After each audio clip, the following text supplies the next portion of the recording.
And good morning, good afternoon, good evening, wherever you happen to be in the world. My name is David Boles. I thank you for joining us live in this ongoing experiment in live streaming. Let me turn off my Apple Watch from pinging us. It just yelled at me before I turned on my microphone. And we had an interesting stream yesterday where we talked about the past becoming the now and the future.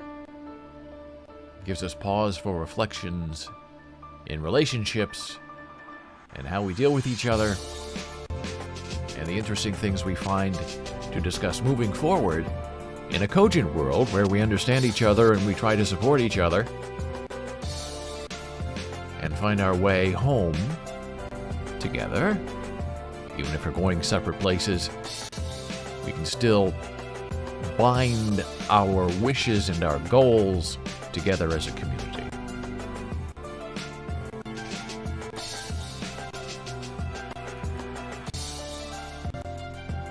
So we had some interesting things happen yesterday. We reconnected with our friend, Katha, who lives in India. And she used to be a student here in the United States, and she used to write for a magazine that I published and still publish. And it was a wonderful experience, reconnecting, even though we've never really been apart. But after the stream was over, Katha sent me a wonderful email. And then she just happened to mention, hey, I was there. I watched your whole stream. And I wanted to chat in your chat, like Dora was chatting with you, and Janna was chatting, and everyone was having fun chatting. And I couldn't. Because Twitch told me I had to wait a day. Oh!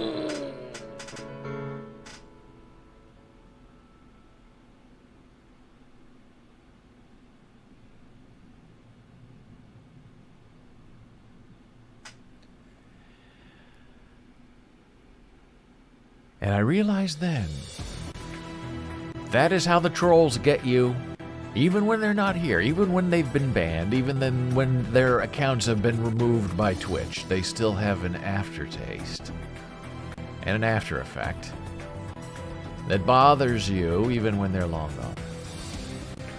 So if you remember the last week or so, we had someone invade our chat very briefly, which was interesting because in order to be in our chat, you have to confirm your email address and you have to confirm a phone number. And at that time, I think you had to actively follow, I think for 3 minutes before you could chat. So this person waited 3 minutes and then started throwing ugly bombs about terrible things and banned them.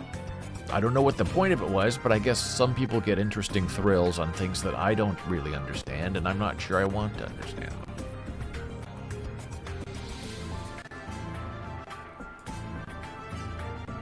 Hello, Dora. You're saying you can't see me, but you can hear me. Is that a problem on my end, or is that a problem on your end? That concerns me.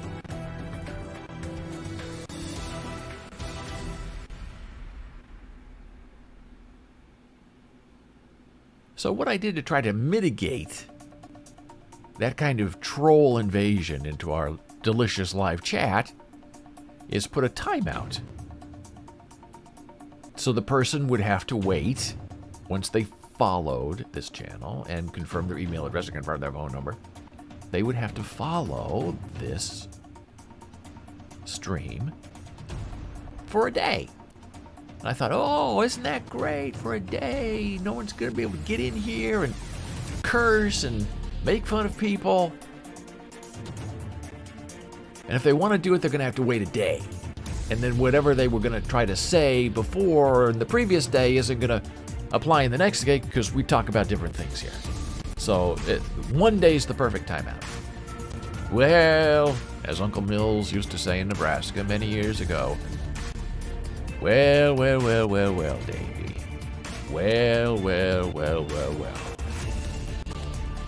And then he'd finish the sentence. But he always started that way. If you heard the well, you knew something was up. And something was up because my beloved Katha could not comment on her own celebration yesterday here in David Boles' live stream because I had timed her out for a day.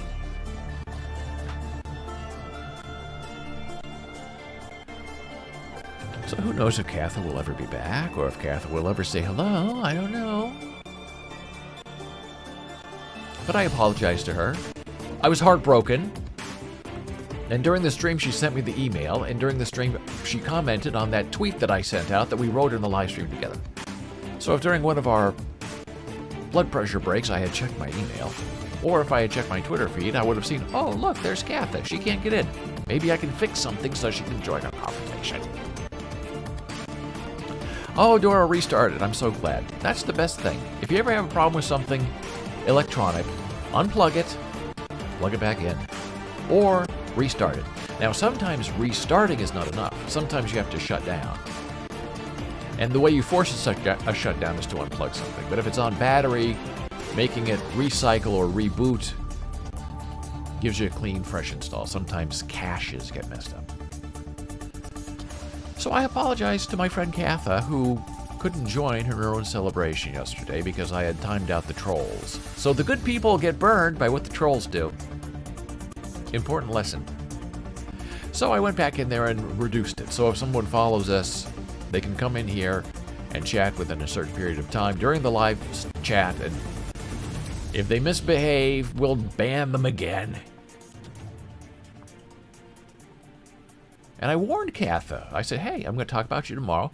Thank you for giving me permission to share your wedding photos. And by the way, if you follow, and by the way, if you want to chat, by the way, confirm your email address and your phone number. You can practice by going to twitch.tv/BolesBooks. Click on follow. Click on the chat thing. Type in a hello, even though we're offline. And the system will say, hey, here are the rules. And by the way, we have to confirm your phone number. And she did all of that. And then she tried to join our chat. And she was told she had to wait a day. So today's the new day. Actually, I fixed it right after she told me that, so she could have come back in if we were still live, but by then it was too late.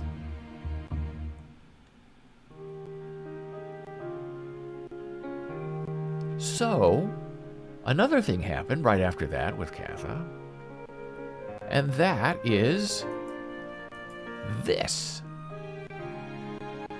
We talked about this yesterday with Katha. This is one of the wonderful articles she wrote about surviving black measles. And at that time in India, 30 years ago, doctors didn't know what it was. They didn't know what Rocky Mountain spotted fever was. And her grandfather would not allow her to die. And he found a doctor who saved her life. And somehow, over the course of time, her article got lost. I found it on the Internet Archive. I republished it just as I found it on the Internet Archive, but the photos were gone. Katha didn't have the photos. I knew I had the photos somewhere, but I couldn't find them. Yesterday, I found the photos, and I added them to this beginning of Katha's article.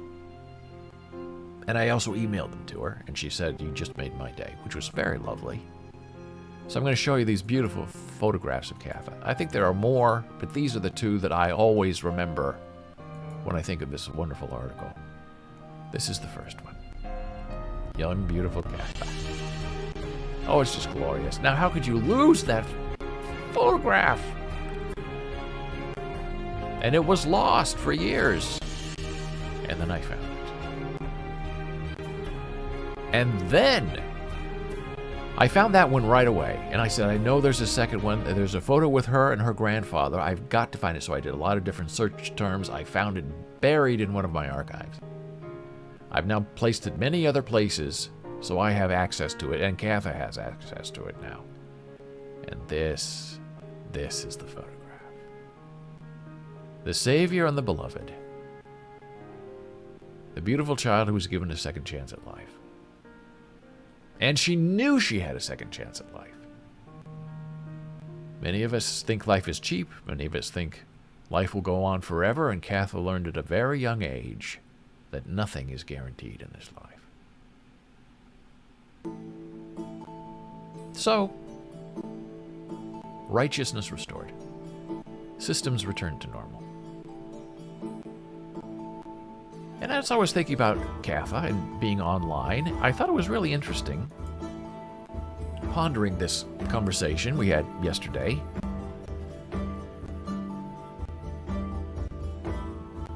That Katha and I are good friends, and we have never met each other. We met at kind of the dawn of the internet, and where you could publish a magazine regularly and people could come and watch it.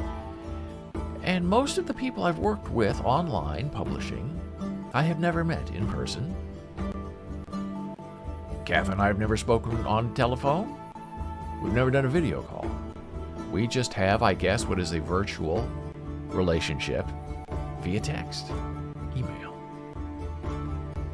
And then I got to thinking, right before I started this stream, I made a list of people that I've worked with closely over the last few years. And so many of them are women. There's Katha. There's our new friend Dora, who can now see us. Nicola, who lives in Portugal. Tammy. Jazz. Joyce Cole, who was a lot older than me, she'll admit, and was a major force in Codesign magazine. Nancy McDaniel. All of them virtual relationships, all of them women. And then I thought about the books I wrote, the hardcore mainstream books. All my editors were women. No men. Now, I've worked with some men closely, Gordon Davidescu, Guy Lerner, Winsley Gomez. Not quite the same, though. And I was thinking, what is it about working with women, especially online, where I work with so many of them? And I don't know what it is, but maybe we do know what it is. I guess I find that working with women is much more relaxed for some reason. There's no tension. Everything is very calm and clear. And women, in my opinion, in my experience, don't mind sharing power. You can work on things together equally and get things done. Whereas men, but not the guys that I mentioned here on this list, but generally speaking, men, editors, online, have a different tone and a different aggression. They want to be the alpha male. They want to be the one who decides everything. They want everyone to follow them. They don't want conversation. They want decision-making from their mind. And I don't know if that syncs with your experience with working with people virtually online or maybe even in person. But I thought it was interesting. So is the internet the great equalizer? The great cooperative tool where women can take charge and have power and not have to really worry about office politics or office power plays? I don't know. But I thought it was something interesting to have a conversation about this morning.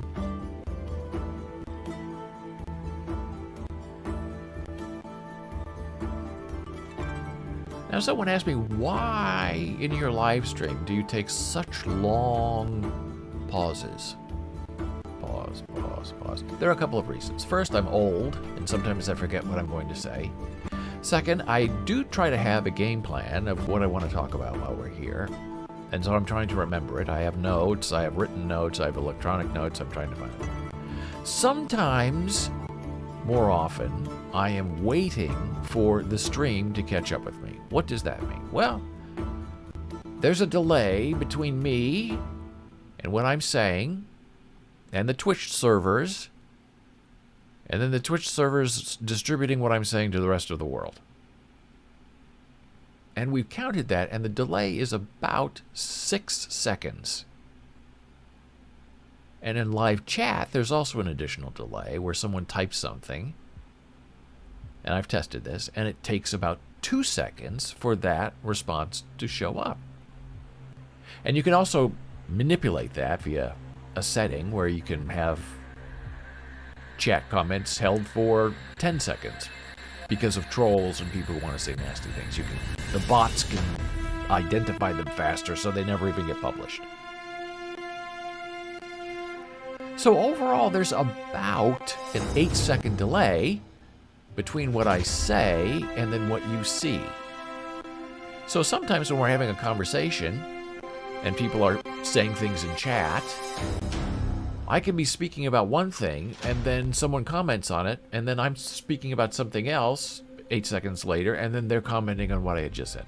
So sometimes I find it's okay to have radio silence, where you can just take a pause and check chat and see if everything's working, if there are any questions, and then move on and reset. So that's part of the reason why we have a little bit of a pause. And I also realized that yesterday because my beautiful wife Janna said, you know, I commented on something you were saying yesterday, teasing me about being pressed into action today. And I thought she was talking about something else. So it was all big confusing. But it's all set right now. Everything's good.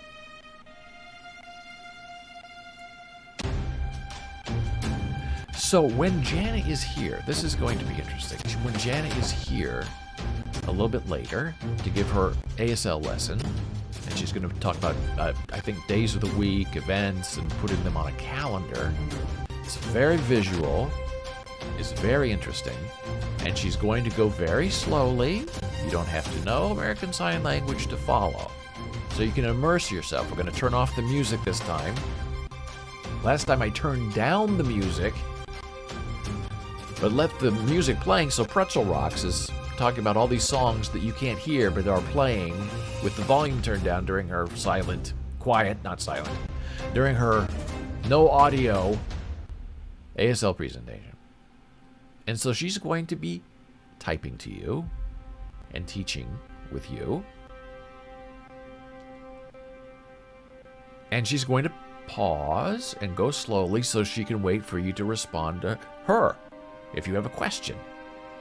And I realized, again, lots of realizations this morning, that is COVID teaching in the age of COVID that we perfected the last year and a half. ASL classes, ASL tutoring that we usually do in purpose was all online via Zoom. And you have people who have no idea what you're saying because they don't know sign language.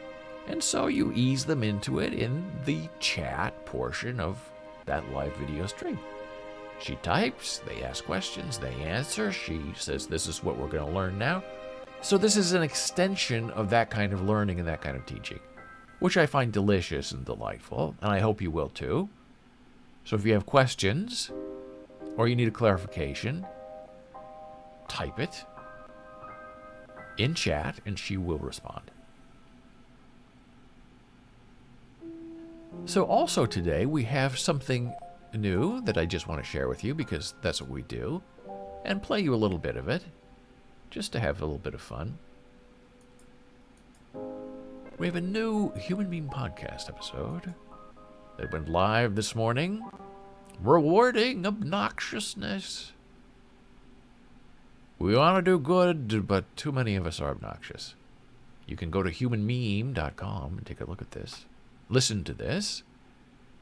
But I'll play you a little sample here just to kind of whet your interest. Welcome. This is David Boles, Human Meme.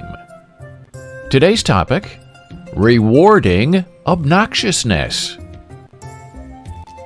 Let's begin today with a quote from 76-year-old Korean actor Oh Young-soo. He played the old man in Squid Game. Squid Game is a Netflix television series, and it's all about greed and debt. And that actor, Oh Young-soo, in a recent interview, talks about the true beauty of living. I don't have any grand ambitions.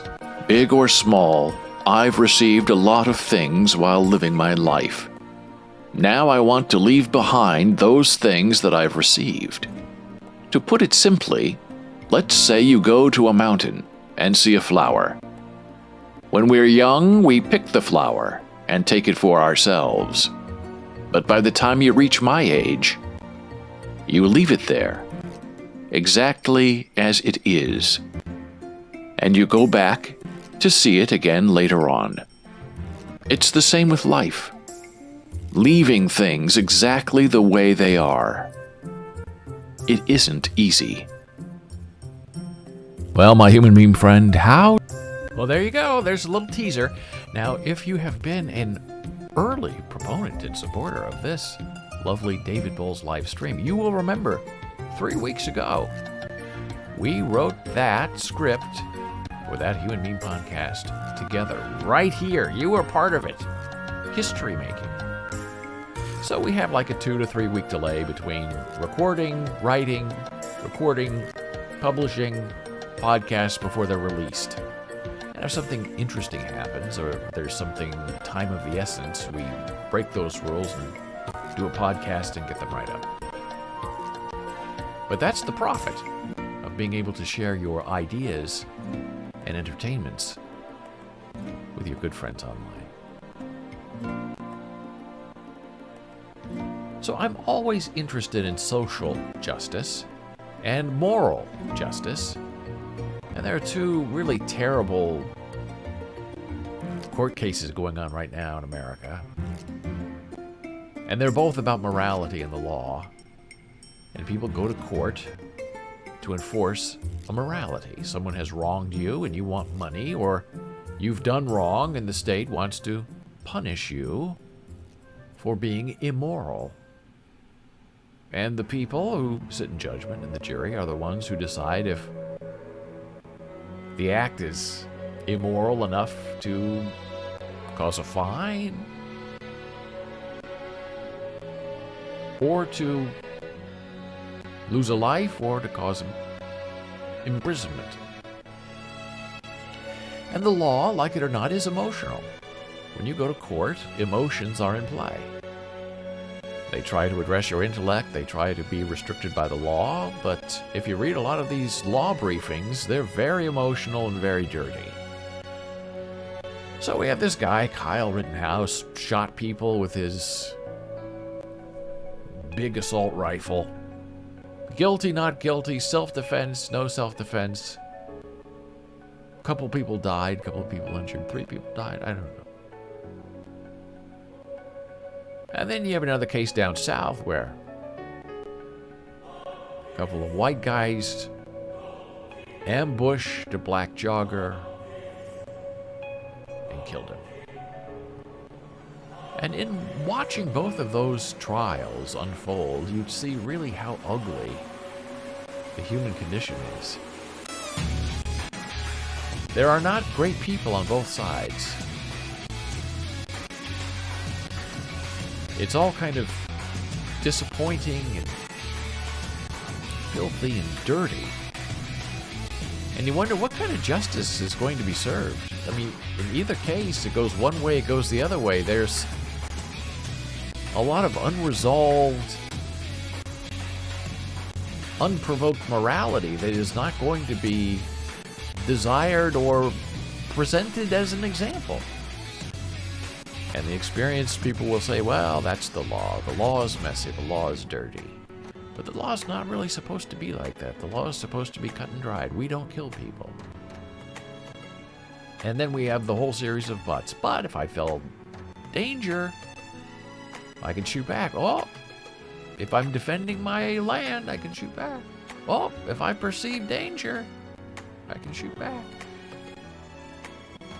Oh, if I see that guy, I think he was stealing stuff from a house, I think I can go make a citizen's arrest and shoot him because he's running away. I deputized myself. It's all just so messy. And you go to the courts, you go to the justice for resolution, for help in clarifying what's going on. And we're not getting it. And that's the job of the lawyer, the prosecution, and the defense lawyer both. They're not there to clarify things or to settle things. They're there to win for their side. And if people get lost in the middle, and if justice is observed, and if killers get away with killing because of a technicality, well, that's good for all of us. It's better that one man go free than 100 people get killed. whatever the saying is. But just for regular people outside looking for the right thing to be done, and when it comes down to it, we pretty much know what the right thing is. You're not really supposed to kill people. You're not supposed to chase people and hunt them down. And there are always variables. Money wins. You can look at celebrity cases. Big names, big money. The law is on your side. You can purchase a certain morality that you may lack.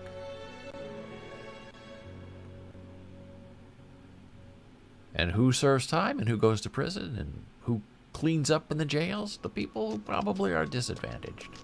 The people who don't have money to pay the fine to get out of debt. And it makes me concerned for the stability of our social networks. It concerns me that leaders, presidents, associates of presidents, can do terrible things to a people in a country and not be prosecuted for it. Not be investigated because they don't feel like it. And if there's no one there to enforce the overarching morality of what should be done and what needs to be done, then people lose faith in the system. They believe they can be their own juror, their own judge. They can carry their own weapon and dole out their own decision-making on who is guilty and not guilty. And that's not going to be good for any society. Where you have a bunch of vigilantes going out and deciding who's right and who's wrong. And if you're their friend, you're okay, even if you're a bad person, an immoral person. But if you have the wrong look, the wrong color, the wrong pocketbook, well, then you're guilty, just because I said so. I don't know how we get out of it. And now it's time, my friend, for a very brief blood pressure break. I'll be back with you in just a moment.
we are back from our blood pressure break. Thank you so much for being here.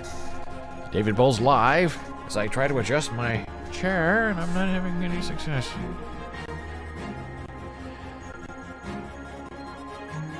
So, now we're going to get into a little sticky area, which is about research and intellectualism. And knowing the right thing. Who can you trust? Who can be trusted? When it comes to doing research and health and well-being. It's a difficult situation. So if you have followed me, you have heard me talk a lot lately about sleep and the necessity of sleep. And I didn't used to get a lot of sleep. For much of my teen years and 20s, I never really slept at all, maybe 2-3 hours a night, just because I was always doing something. I loved sleeping, loved dreaming, still do, but it wasn't anything medicinal keeping me up or anything intellectual or thoughtful or psychotic. I was able to sleep if I wanted to. I just felt like I had other things I wanted to do. And as a young developing teen, going to school during the day on weekends, Friday night, Saturday night, Sunday night, I would go in to the radio station, 11 o'clock at night, work the midnight to 6 a.m. shift, Friday night, and then Saturday morning, 6 a.m., go home, get in bed by 6:30, sleep for a couple of hours, wake up, shower, eat, go back to the radio station by 10 a.m., and work there all day, working on the Husker game, the live broadcast. And that would finish like 3, 4, 5, go out, get something to eat, come back and do the supportive night shift on Nebraska football days. And then work the overnight shift from midnight to 6 a.m. Well, that wears you out. It kills you a little bit inside and makes you not be able to think very clearly. But when you're younger, you can sort of get over it. You can sort of slough it off. Even though young kids need a lot of sleep. That's why it's hard to wake them up, because their bodies are telling them they need to sleep. They should not be up running around. So I read a lot about sleep. I try to inform myself about sleep. Instead of getting 4 hours of sleep a night, I now try to get at least 7 hours of sleep at night, and it used to be 6 hours, but I've now upped it to 7. And one of the reasons that I try to up it to 7 hours is because of a researcher named Matt Walker. He is sort of the self-described king of sleep. But before I show you Matt, I'll just show you my Twitter feed, where that's kind of where my stream of consciousness comes and goes. Sometimes it stays, oftentimes it just disappears. And these are, over the years, some of the things I've said about sleep. I talk about dreams, I talk about sleeping your way to strength, inside information on how to live healthy, get some good sleep, talk about cat naps, people asking me, when do you sleep in 2017? What's wrong with you? Why are you always up? Oh, and here's today, 49 minutes ago. We're talking about sleep. That was fast.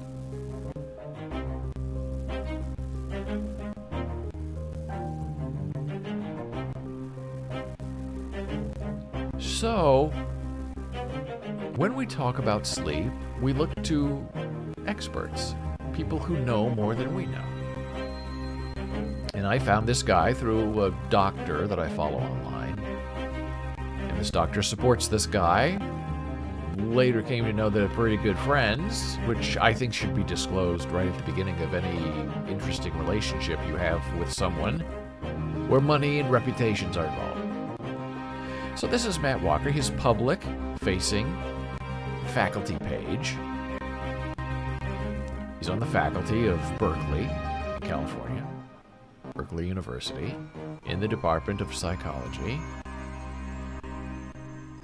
And he is a professor. There's his email address. All of this is, I'm not doxing anybody, this is his page. And he explains what he does. He's a professor of neuroscience psychology, founder of Center for Human Sleep Science, and he's a well-known resource on sleep. Here is his Center for Sleepiness.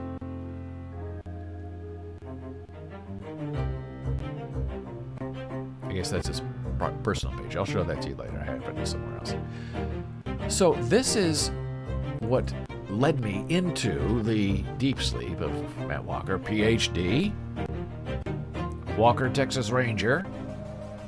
Reminds me of Matthew Walker, PhD. And it was an interesting book. You read the book and you think, oh my goodness, I'm going to die because I'm not getting enough sleep. And in my teens, I got 2 to 3 hours of sleep at night and I'm doomed from my bad behavior from 30 years ago. Even the old Bill Gates, Why We Sleep is an important, fascinating book. Walker taught me a lot about this basic activity that every person on earth needs. I suspect this book will do the same for you, Bill Gates. Okay, so the media is behind Matt Walker. Bill Gates is behind Matt Walker. 4.5-star ratings, 14,500 positive reviews. Matt Walker's book, Why We Sleep. I've recommended this book to friends of mine because I thought I got a lot out of it. And because I am insoluble and because I like to know things, sometimes I do a little bit of searching and try to find more information. And this is Matt Walker's homepage. Sleep Diplomat. He's a professor, he's an author, and he's a speaker. Okay? Here are some of his TED Talks, okay? So here's one of them. I'll show you in the interest of fair use.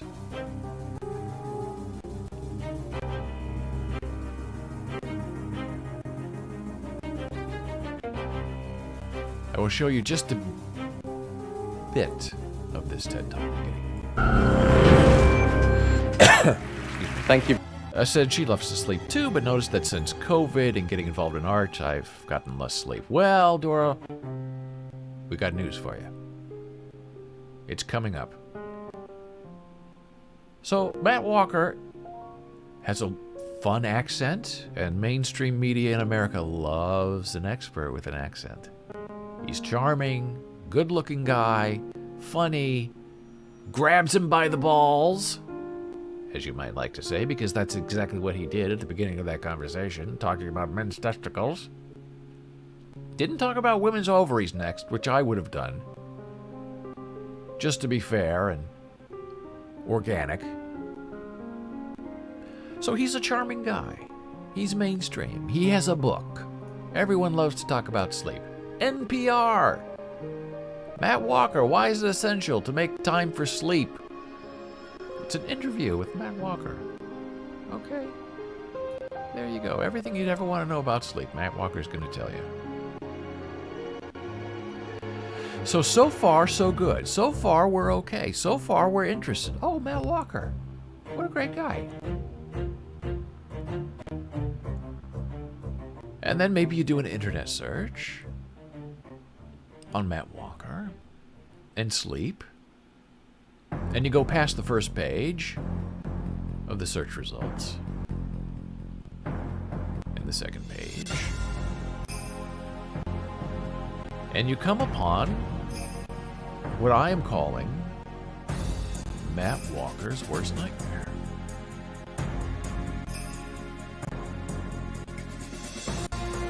And Matt Walker's worst nightmare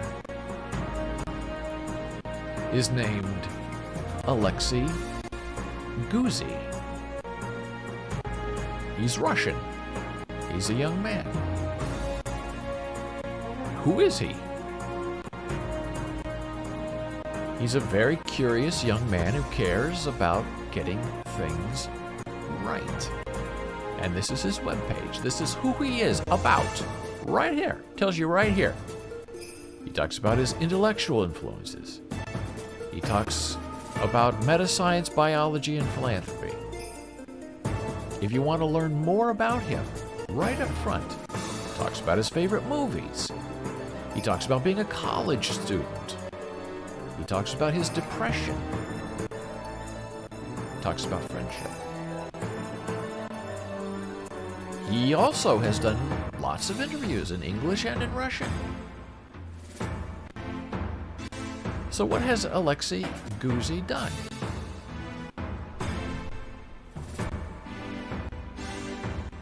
He has very strictly and very beautifully provided us with an opposite point of view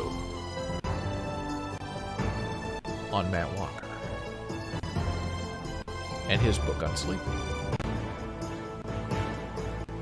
And this is what I happened upon when I was doing my deep dive into more about Matt Walker to learn more about him. I came across this page. And, to be dramatic, the world changed for me as I read this. Matt Walker's Why We Sleep is riddled with scientific and factual errors. Originally posted in 2019, updated April of 2021. So it's an ongoing effort. And you read this very specific, absolute evisceration of Matt Walker's reputation and research into his Why We Sleep book. And I'll just run you through some of this. This is the table of contents. A shorter sleep does not imply shorter lifespan.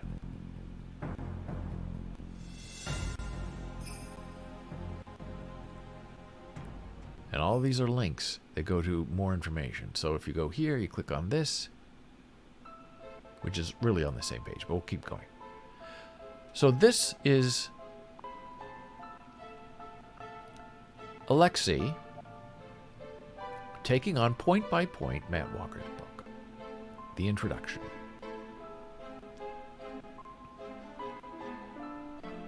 And Alexey says, in the process of reading the book and encountering some extraordinary claims about sleep, I decided to compare the facts presented with scientific literature. I found that the book consistently overstates the problem of lack of sleep, sometimes egregiously so. It misrepresents basic sleep research and contradicts its own sources. He continues.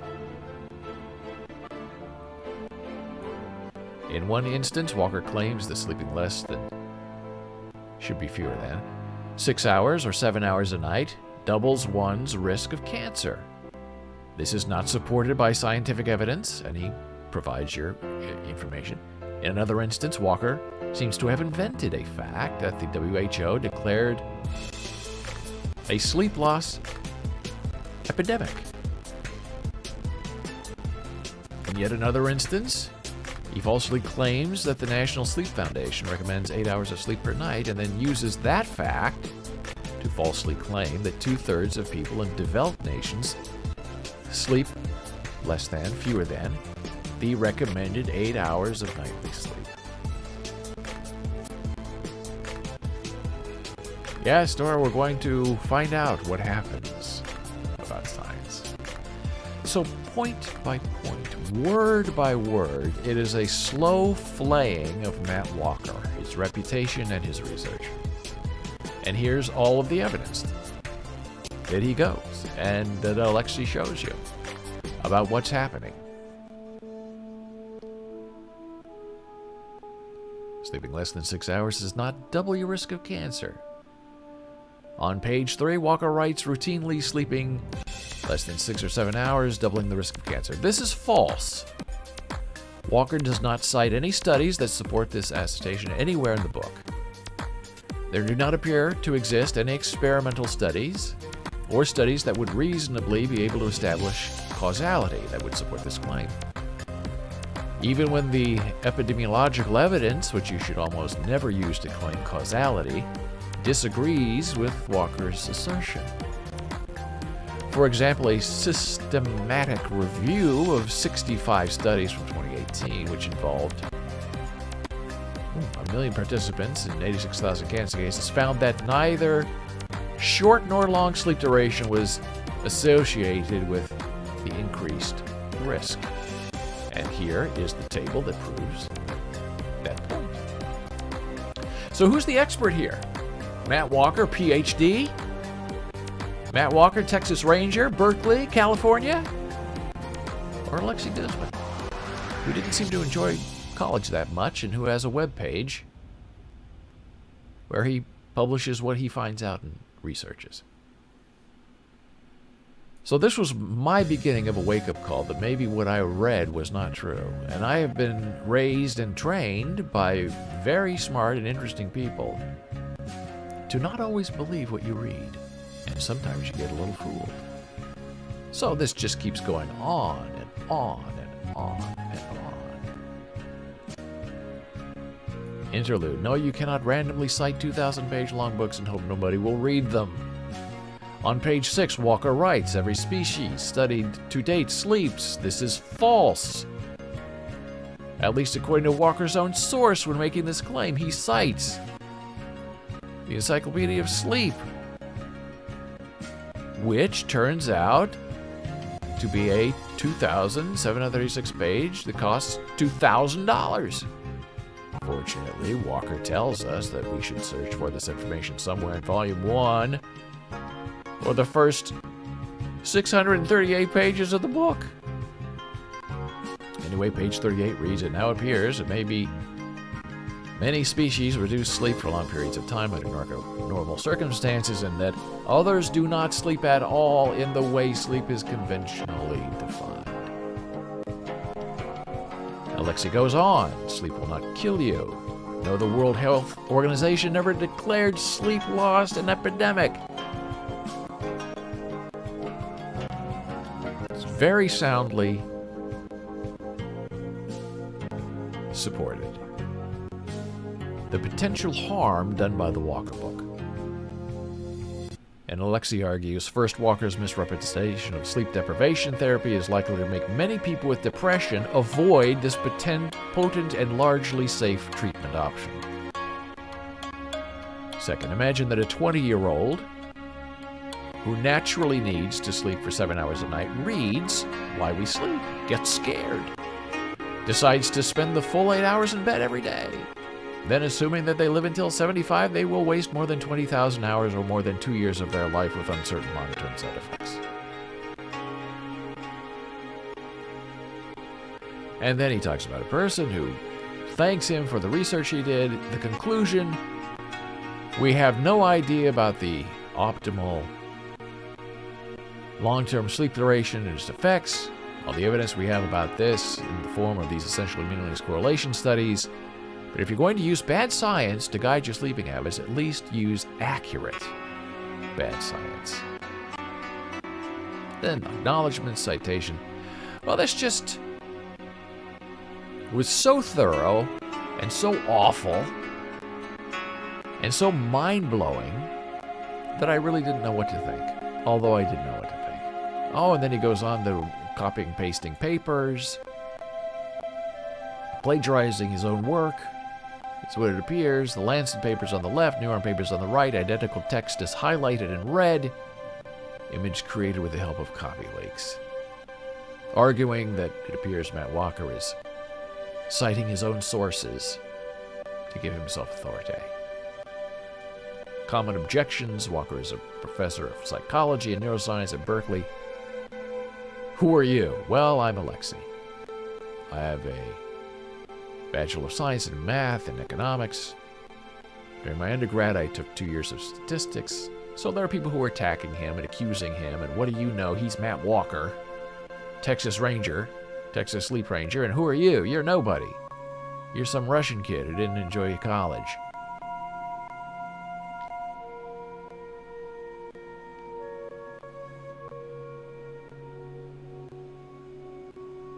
Where did Matt Walker get his PhD? Now, what did Matt Walker do to deserve this? Well, he wrote a book, made himself into a celebrity, did a lot of interviews, and a regular person said, wait a minute, I'm going to take a look at this. And the most interesting part of this takedown, this evisceration of Matt Walker's book that Alexey did, was done only, this deep dissection was only done in chapter 1.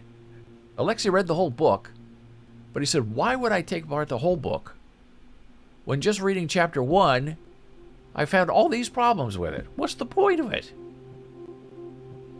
Where is the authority? Where is the research? So, I emailed Alexey, as he invites you to do. And I said, I read everything that you wrote. I printed it out. I researched it myself. I looked at the sources that you quoted myself. And it's just mind-blowing. I think you did a wonderful job in taking on Matt Walker, Texas Ranger sleep doctor. And he said thank you. He was very gracious. And then at the very end he said, hey, if you want me to take a look at anything you've written, just let me know. I screamed a little bit inside, because I'm not sure that anything I've ever written would be able to stand up to this kind of casual research. And isn't that true about anything? Anything anybody says can always be proven wrong and be taken apart. So where does this leave us as regular people trying to figure out how much should I get up at 5 a.m. or 6 a.m.? Do I believe Matt Walker or do I believe in Alexey Guzey's takedown? It's a very difficult situation, and I'm not exactly sure what the solution is. But a lot of people have had really interesting conversations with Alexey about this book. And if you go to YouTube, you can see a lot of interviews that Alexey has done talking about it. And in the interest of fair use, I'm going to play you just a little bit from the John Berardi show. I encourage you to go listen to the full interview. But just so you can get a little bit of taste of who is this Alexey person, well, this is who he is. Yeah, I think that the most important thing that I do is I try to get a lot of people to read my drafts before I make them public. And I try to get specialists on the topics. So for example, before I published the Why We Sleep piece, I asked a couple of professional sleep researchers who I trusted to look over my draft and tell me if there is anything wrong with it. And I asked a lot of my friends. I think like maybe around 30 people, maybe more, ended up reading my article before I published it. So by the point that I made it public, it was both vetted by smart generalists and by specialists, and I was I was really confident that the book is wrong and I am right, and it I believe ended up being the case. Not a single like significant statement that I made in the essay ended up being shown wrong. I believe there was some like small inaccuracy about the kinds of antidepressants available today, which is mostly relevant, and I noted that fact in the post. But I think my procedures worked really well here. And for the other post, I actually sent it to someone who is closely related to the author of the book for review, because, well, I did not want to send it to the author of the book because I thought that the interaction would probably sound adversarial, but I thought that it is important to like get the other side to review my arguments and to let them respond before I make the claims public. So I sent that post to someone close to the author, and they reviewed it. They read it, but they did not review the post. Okay, so that's what you do. He has someone review his review of Matt Walker. He reaches out, tries to get a comment. No comment. I reached out to Matt Walker and asked him about this takedown of his chapter in his book. Would not respond to me, and who am I? That's fine. But I don't believe Matt Walker has ever acknowledged Alexey's work. And I think we know why. So who else is this Alexey? Well, this is his website. Institutions of science are broken. NewScience.org aims to build new institutions of basic science, starting with life sciences. And here are the people, what they're doing. They're trying to put truth and extra research into what passes as current research. And here's his team. Alexey created this. There he is. Alexey, writer, researcher, studying the structure of science, grew up in Moscow. Metascience research, discussed at BBC Wide. Reach out if you find his website interesting. So he has built his own team now in the essence of trying to find out the truth about what people write about science and research. And it is a necessary continuation of thought. And he'll always get that look, you're not institutionalized in that. You don't have a PhD. You're not a teacher. You're not at Berkeley. You're not an Ivy Leaguer. You're just a young guy from Moscow. Who are you? Why don't you just go away? And I find great value in people who stand up to the system and say, well, I don't think this is quite right. I read your book, and I believed it, and then I did my research, and I found out a lot of the things you said weren't true. So where do you go with that information? Do you keep it to yourself? Or do you publish something? And in that same vein of Alexey, I now take you to Retraction Watch, which is a very, very interesting website. They need a lot of support because it's just kind of people work. I believe they got a MacArthur grant, though. Retraction Watch is a watchdog organization that tracks scientifically published articles, researches them, and in every case, if a published article is wrong or has been withdrawn by the publisher, they report on it. Because by default we think, well, if it's in a journal, it must be right. Well, if Matt Walker wrote this book, how could it be wrong? He's been on the Today Show. And then an Alexey stands up and says, well, hey, hang on just a minute. And then a Retraction Watch stands up and says, now wait just a minute. I don't believe what you said is true, and you need to take that back. So let's look at a Retraction Watch. Science Journal retracts a paper after university investigation finds carelessness and lack of attention to detail. Now, this is not ever reported until Retraction Watch. Things get published, and things get pulled back. But some of those published items get called and quoted by other places and other people as if it's a fact, when it gets withdrawn later. Here's another one. Clear evidence of theft brings down meningitis paper with dodgy images. People fake their images. Bad math, COVID treatment. And there are people who appear on Retraction Watch who then go and sue Retraction Watch. And Retraction Watch says, my defense is the truth. Your paper was withdrawn by your publisher. Go yell at them. I'm just reporting what happened. Anatomy Journal retracts 13 papers. So as you read Retraction Watch, you begin to realize, well, maybe these things that we're told are true, maybe they were never true. Maybe they are true. How do we know? I teach my students. Look, sometimes we do things, we research things, and we find out what we thought, what we argued in our paper, what we tried to prove in our scientific study. Turns out in the end that what we thought was not right. What we tried to prove was proven back to us wrong. And that should be published. Here's what we did. This is the science we put behind it, and what we found out is that we were wrong.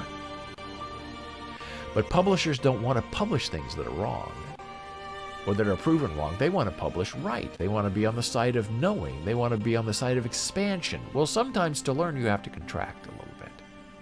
And it's okay to fail.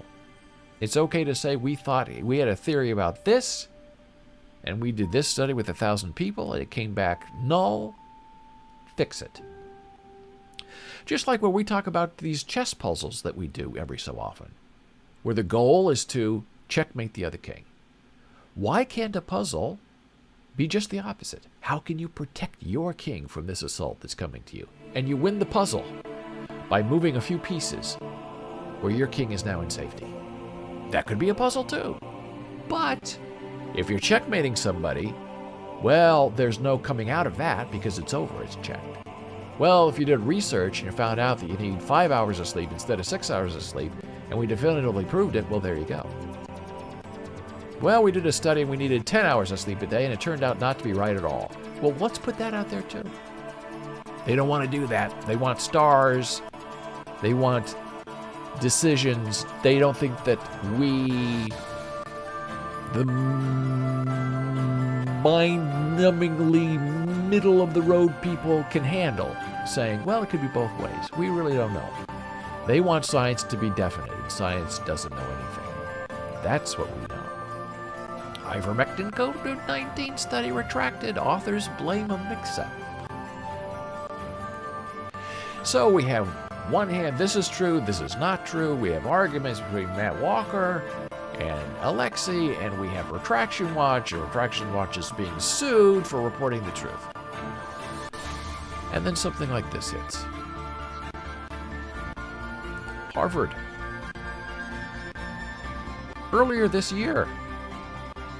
Sleep well and reduce your risk of dementia and death. May of 2021. Written by an MD. Inadequate sleep in midlife may lead to dementia. Now you read this, and it's terrifying. What's new here is that inadequate sleep in midlife after 50 raises one's risk of dementia. There are many reasons for poor sleep in middle age. Shift work, insomnia, caretaking responsibilities, anxiety, pressing deadlines, just to name a few. Although not all of these are controllable, some are. For example, if you're currently only sleeping 4 to 5 hours because you're up late working every night, you might want to change your habits, because otherwise you risk developing dementia by the time you retire. And this is presented to us as absolutely proven deadfall fact, reported in many mainstream newspapers and journals. And I believe there's truth to it, just knowing how sleep affects how you think, can behave, and act. But I'm not a scientist. I'm not Alexey. Should Alexey go after this? Probably will. But this not knowing creates great concern for people trying to find out what is going on. And there used to be a lot of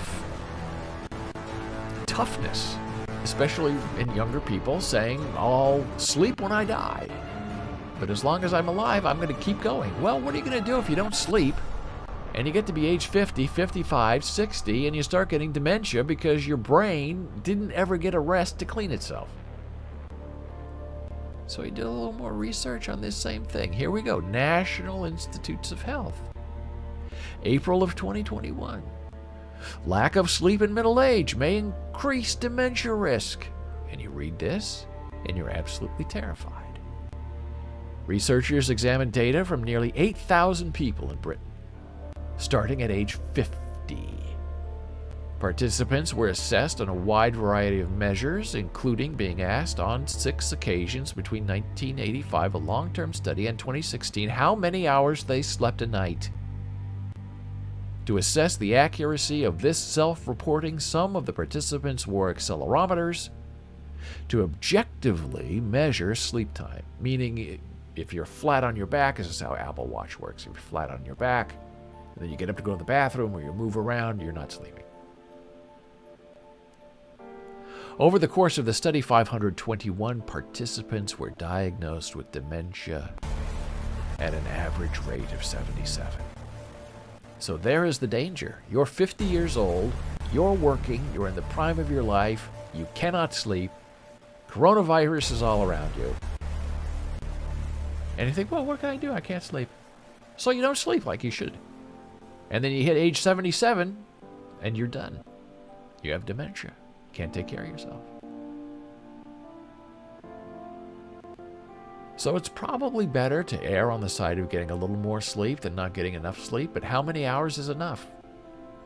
In my informal research that I share with you as an informal person, 6 hours is the absolute deadfall minimum for sleep. Okay is 8. 9 is okay. Anything over 10, I've read, can be just as dangerous as not getting enough sleep. So I sort of split in the middle. 6, 7, 8, I go for 7 hours. That's what I aim for.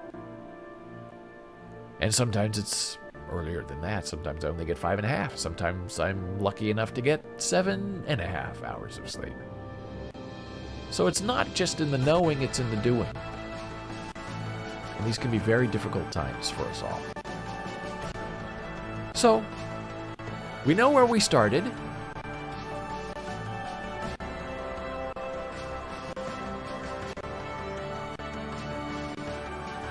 We know where we're ending.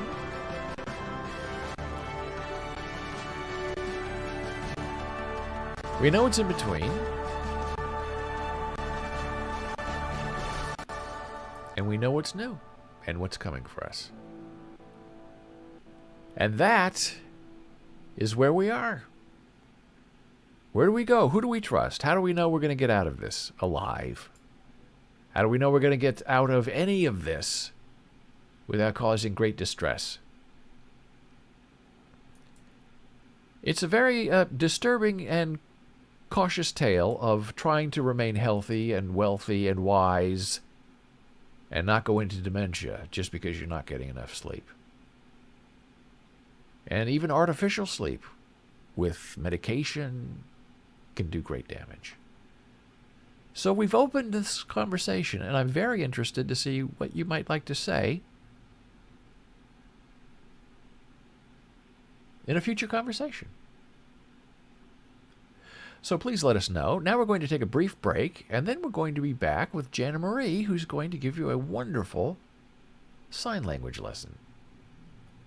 So we will go to our Hardcore ASL intro, and Janna Marie is coming up next.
And hello! We are back from our wonderful break, and the delicious Janna Marie teaching you about calendars and signs and activities. Thank you so much, my darling. Did a wonderful job. And thanks to Dora for participating in that little lesson. Very instructive. This is all new to us as we try to figure out what's happening, where we're going, where will this end up. Will we survive into the next day or not? Will we have a nap today? And in this stream, we had interesting conversations about locking out our friend in India. We learned about sleep. Now, we didn't talk much about napping, but I have done some research on napping, and the research says that naps, while refreshing, don't really help you in the long term. Sleep is about one point to the other point. And in the middle, you have deep sleep, REM sleep, and they all build upon each other.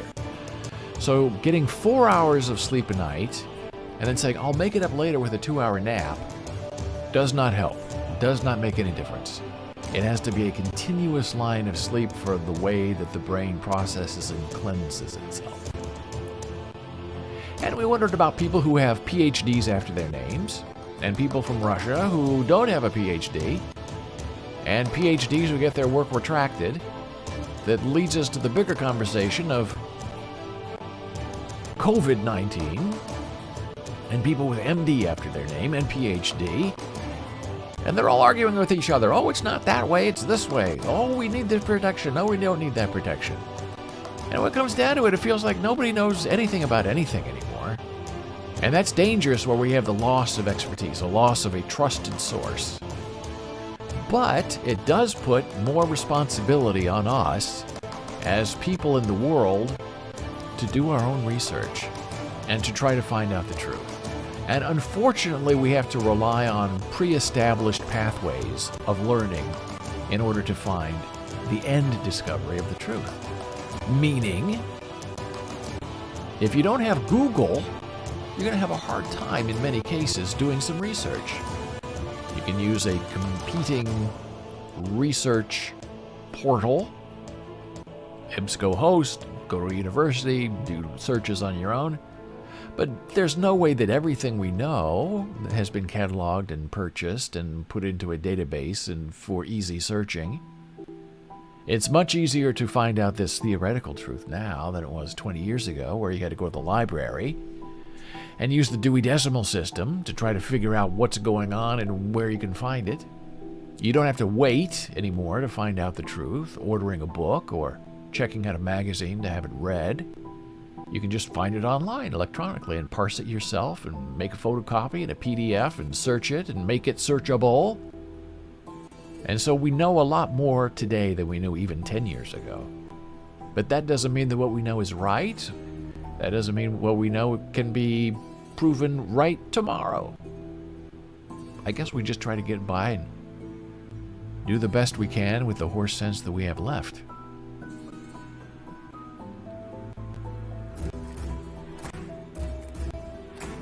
So I hope you will consider these important themes that we've tried to address today. We've tried to show both sides of the realm. We've had some fun, we've made some jokes, we've kidded around, trying to bring some context to this comicalness that we know is institutional learning and research and reputation, and where fame sometimes becomes more important than the end product of the publication. I'm always interested in what you have to say. If you have any feedback, you can find me online at boles.com. Send me a little email there. Twitter, I'm David Boles. Facebook, I'm Boles. Instagram, I'm Boles Books. Until tomorrow, I will see you. Thank you so much for joining this live stream. You're an important part of what we're doing. Have a lovely rest of your day.